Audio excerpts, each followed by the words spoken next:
Alright, December is here, which means it's time to go through my November stats.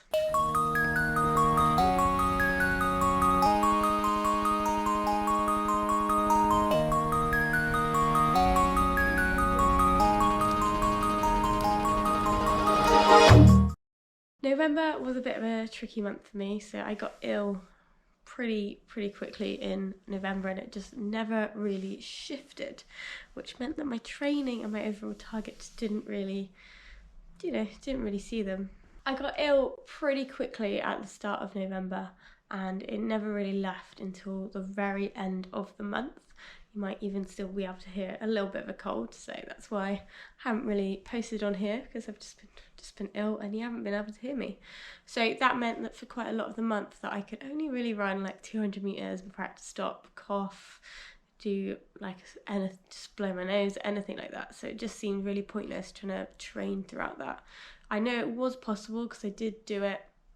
I did do a couple of like slower 5Ks just to keep myself taking over, but I didn't massively train. And obviously that put a big strain on my overall goal. And my goal was definitely some hill work, and I did none of that because I just wanted easy routes that I knew or could just do fairly quickly. I did also have a little target race. That was why I was doing all the hills for, but we'll get to that later in the racing section.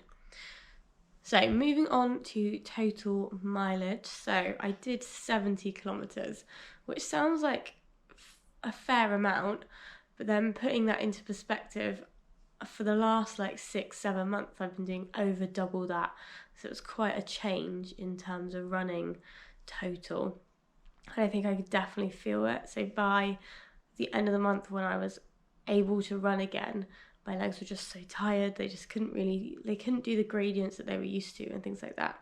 And it's okay, like it's good to take a break because you do need it to be able to recover, because whilst running is great for you, you do have a slight dip in your immune system just after a run. And obviously when you're poorly or you're ill and you're trying to fight off an infection, you don't really want those dips in your immune system to keep happening, because it's just not going to be helpful to your recovery. That's roughly 17 kilometers per week, which isn't that bad considering there was 2 to 3 weeks in the middle there where I didn't do much, probably 5K at most both of those weeks. So being able to have 70 is better than nothing. And again, I'm not going to massively push it whilst I'm ill, because work becomes the priority then, and I don't want to injure myself or just be stuck in that cold flu zone for months on end, which it kind of feels like I am, but you know, we roll, we keep going. With there being quite limited running throughout the month, it's quite hard to pick out a favourite session or run. So at the start of the month, obviously I did some fartlek training, and then I would probably say my favourite one was like the first run that I came back to club on. I joined in like a slower group and I just went with them for the full hour, and we covered just under 10k, and I was like, you know what, this is good. Like I didn't really mind the pace, I just wanted to get the distance in, and I was quite glad that I was able to do it, because I thought I'd go down with them for 15 minutes and then I'd want to turn around again and go back home, but that didn't happen. I kept going and managed to do the full hour, which I'm very pleased about. There was also just lots of chatting in general, just running around in the dark going on. Overall, I didn't really do any workouts apart from that workout of the month video. That was the only one I did, which was just a little bit of fartlek, and there wasn't even any kind of sprints after an easy run. It was literally just that one, because I just didn't have it in me to force myself to go faster paces. Hopefully that will all change around in December, but who knows, maybe I'll be stuck with this flu for the rest of eternity. Let's hope not. In terms of racing then, this month I was due to do the Drogo 10 miles over in Dartmoor, and I did not. I wrapped up in a blanket and I just stayed at home. It was going to be quite a hilly trail race. I was also down to help out, giving out bibs beforehand and numbers, and just I couldn't even go down, and I just didn't want to spread my like allergy to everyone. So I stayed at home, did the sensible thing, and just tried to get over my flu. And hopefully I can go back next year, give it a go again. Hopefully I won't be ill. And yeah, that should be nice. It was apparently quite a nice race. It was perfect weather. It wasn't too windy or rainy. So coming up next month, hopefully we're going to make up for some of this rubbish running in November. And I don't really have anything particular to do or any events or anything. There is the Park Run 4 that you can kind of fit in just over a week. So you've got the Christmas Eve, which is just a normal Saturday. You've got Christmas Day, which will be a special park run.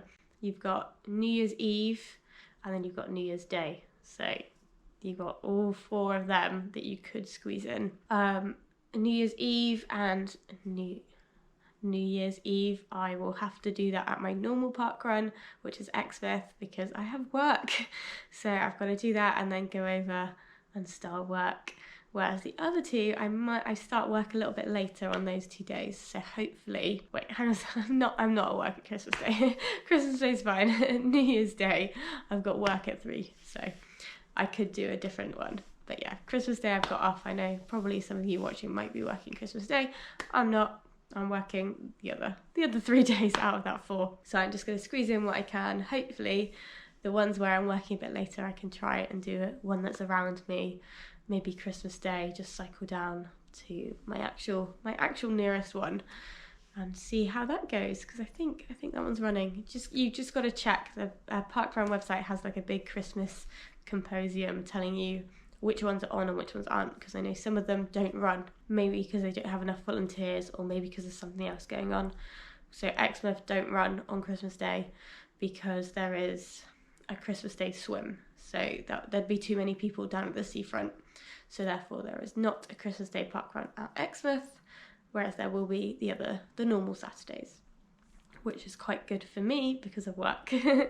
So the other thing I'm planning to do this month is just a little run up to Christmas challenge. So I know there's plenty of them out there. There's the one that you run 1 mile on the first day of December, 2 miles on the second, and so on, all the way up to the 25th. That is out of my league right now because I just quite busy with work and I just don't quite have the time, or as I'm just coming over this flu, cold, illness, whatever you want to call it, it's just out of my league. So I'm kind of going to do like a little condensed version. So I'm going to call it the Christmas tree challenge. So we're going to take the 12 days of Christmas and then make a little pyramid in distance and then come back down to make a nice little Christmas tree. So I think it starts on the 13th. So it'll be 1 mile, then 2, then 3, then 4, then 5, then 6. You then do 6 again and 5. 4, 3, 2, 1 on Christmas Eve. And then Christmas Day you get to do whatever you want. Obviously for a few of them I might be doing a bit more, but hopefully I won't be doing much less. And that will just be my little December challenge for the end of the year. I've not got very many plans for December, so it should be just nice and chill. Just keep ticking over and then sort out my plans for the new year, because yeah, then December comes and then suddenly, whew, you know, you got races planned in, you got events to train for. So for now, December's going to be chill whilst I work out what that's going to be. What are your goals for this next upcoming month? Did you achieve any in this month? Let us know down below.